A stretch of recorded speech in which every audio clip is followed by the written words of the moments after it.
In Part 2, chapters 17 through 19 of Commonwealth, in Leviathan, the natural laws Thomas Hobbes outlined are not in fact aligned with the natural passions of humans.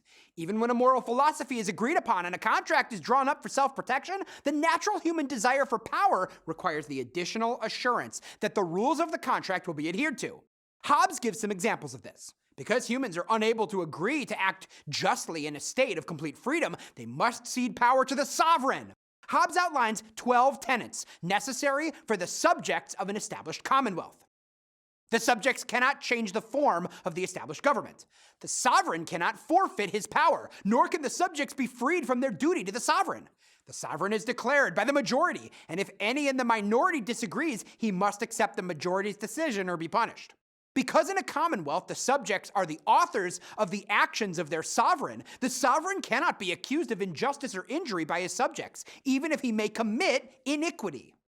The sovereign may not be put to death or otherwise punished by his subjects. The sovereign has the authority to determine what doctrines or philosophies are necessary to ensure peace and the defense of his subjects.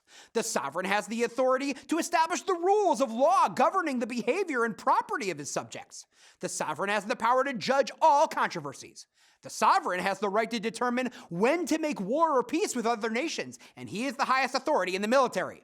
The sovereign has the authority to choose his own counselors, ministers, and magistrates. The sovereign may determine the rewards and punishments accorded to his subjects to encourage their service and discourage their disservice to the commonwealth. The sovereign must establish public laws of honor and use his power to distribute such titles of honor as he deems his subjects worthy.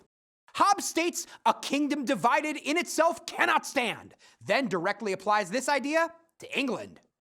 Hobbes's royalist leanings are clearly articulated throughout these chapters. His description of the imperatives of a commonwealth provides the vision of a clearly defined relationship between sovereign and subjects.